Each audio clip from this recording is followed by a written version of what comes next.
Раимбек Матраимов задержан и доставлен в ГКНБ. Кыргыз грозился сброситься с небоскреба в Чикаго. Почему он вышел на протест?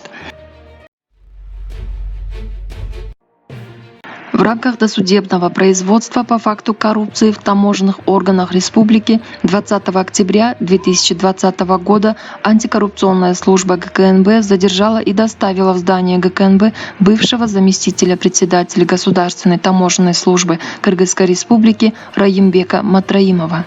Об этом сообщила пресс-служба ГКНБ.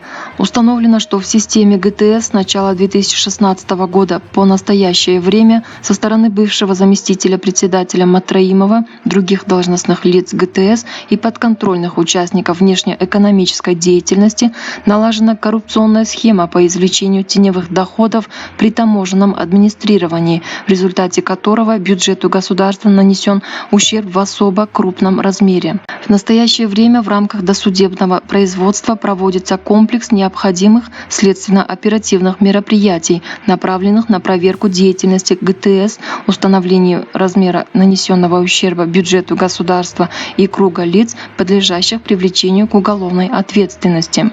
ГКНБ продолжает оперативно-следственные мероприятия.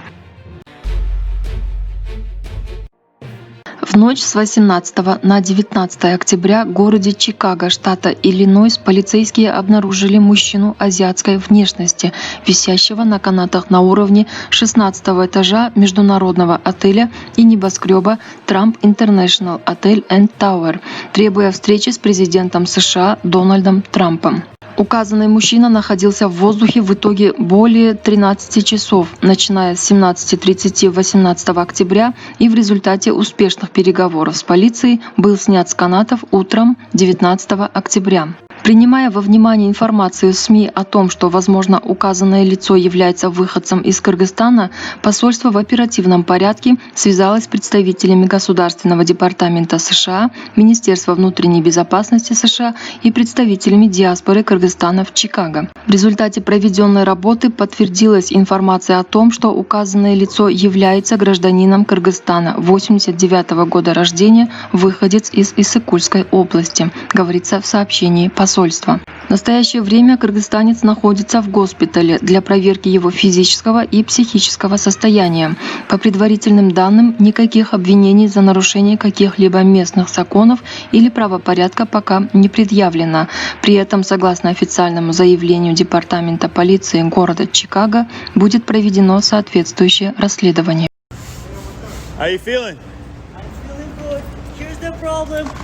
Noam Chomsky, he's like the intellectual of the world. People not let him to talk. I'm here, I use Bill of the Rights. I was protesting and trying to say the world, let intellectual to talk with people and let them know what's going on. We have the nuclear problem, we have ecological problem, and we need to solve this. Human being need to solve this. If we will stay and if no, look guys, how we will look to our children's like next generation, what kind of world we will live for them. And if everyone will stay quiet, world will not exist anymore. We people should do something. Just when I came to Trump Tower and I'm asking Mr. Trump before the election, all people should be responsible for children who will stay after us. Peace. Hey, Adil.